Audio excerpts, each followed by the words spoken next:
ألا بذكر الله تطمئن القلوب.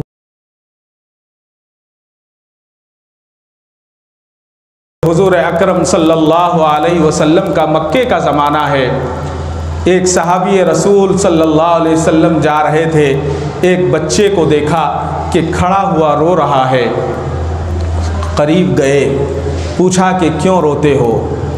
کہا کہ جاؤ, تمہارا کام نہیں ہے, تم اس کام کو حل نہیں کر سکتے, اپنا کام دیکھو. کہا کہ بتاؤ, اگر کسی قابل ہوں تو میں آپ کا کام کر سکتا ہوں. کہا کہ بات یہ ہے کہ میں یتیم ہوں, میرے باپ نہیں ہے. 8 سال کا تھا, والد کا سایہ اٹھ گیا, اب 14 سال کا ہو گیا ہوں. جب باپ مرا, باپ کا جنازہ تھا, میرے چچا آئے. چچا نے مجھے سینے سے لگایا اور رو کر کہا کہ بیٹے, آج کے بعد یہ مت سوچنا کہ تیرا باپ نہیں ہے, تیرا باپ میں ہوں. جس چیز کی ضرورت ہوگی مجھے بتانا, میں تیری ضرورت کو پورا کروں گا. کئی سال گزر گئے. آج کا واقعہ ہے کہ میں اپنے گھر میں جب گیا تو میں نے ماں کو دیکھا کہ ماں کے کپڑے پھٹے ہوئے ہیں, جگہ جگہ بدن جھلک رہا ہے, نظر آ رہا ہے. تو مجھ سے رہا نہ گیا, میں اپنے چچا کی خدمت میں گیا اور چچا کے پاس جا کر بیٹھا. چچا نے خیریت پوچھی. میں نے کہا چچا جان, آپ کے پاس کچھ لینے کے لیے آیا ہوں. چچا نے کہا بتاؤ کیا لینے کے لیے آئے ہو؟ کہا کہ ماں کے کپڑے پھٹے ہوئے ہیں, میں دیکھ رہا ہوں اللہ نے آپ کو بہت دیا ہے, آپ کے چادر جو آپ کے اوپر پڑی ہوئی ہے, آپ سے گزارش ہے کہ یہ چادر آپ میری ماں کے لیے دے دیں, میں اپنی ماں کو لے جا کر دے دوں تاکہ اپنا بدن ڈھانپ لے. چچا نے کہا کہ یہاں سے نکلو, یہ چادر تمہارے لیے ہے, تمہاری ماں کے لیے؟ یہ چادر تو میرے لیے ہے, میرے بچوں کے لیے ہے, تمہارے لیے چادر نہیں ہے, چلو یہاں سے.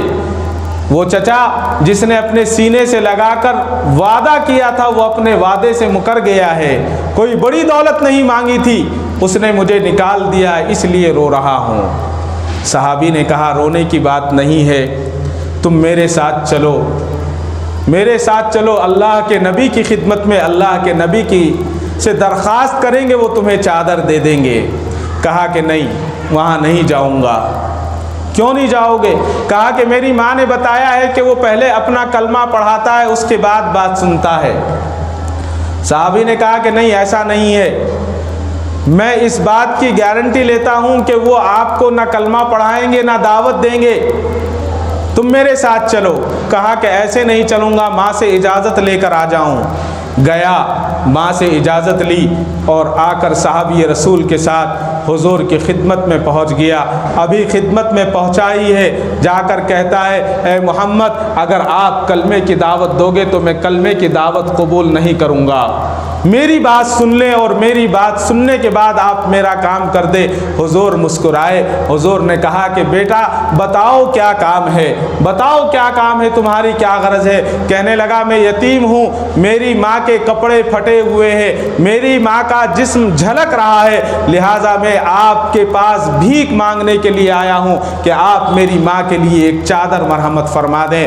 قربان جائیے, حضور اکرم صلی اللہ علیہ وسلم پر حضور کھڑے ہو گئے اور اپنی نبوت کی چادر اتاری اور اتار کر دے دی اور کہا جا اپنی ماں کو دے دے. چادر لی اور چادر لینے کے بعد اس کی دنیا بدل چکی تھی. جو محمد کی خدمت میں آیا تھا کہ محمد کا کلمہ نہیں پڑھوں گا, آہستہ آہستہ واپس لوٹتا ہے, اپنا چہرہ حضور کی طرف کیے ہوئے ہے, ادب کی وجہ سے اپنی کمر بھی نہیں موڑتا, خاموش آہستہ آہستہ واپس لوٹا. لوٹتے ہوئے دوڑتے ہوئے جاتا ہے اور چادر پھینکی ماں کے پاس کہ ماں لے وہ چادر ہے جس میں نبوت کی خوشبو آ رہی ہے, لے وہ چادر ہے جس چادر کو دیکھنے اوڑھنے کے لیے دنیا ترستی ہے، وہ چادر تجھے محمد نے دے دی ہے۔ چادر دی اور دوڑنے لگا۔ ماں نے کہا کہاں جا رہا ہے؟ کہ وہیں جا رہا ہوں جس کا کلمہ پڑھنے کے لیے دل بے چین ہو چکا ہے۔ اللہ اکبر!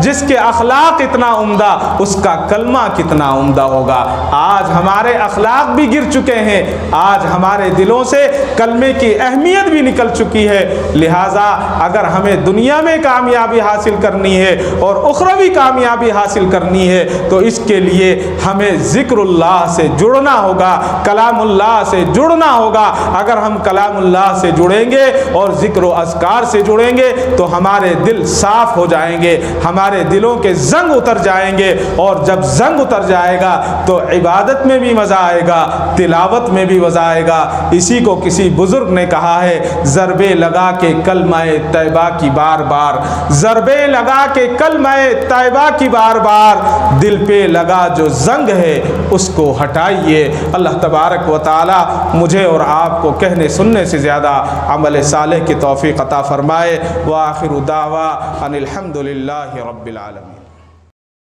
کعبے پہ پڑی جب پہلی نظر، کیا چیز ہے دنیا بھول گیا، کیا چیز ہے دنیا بھول گیا۔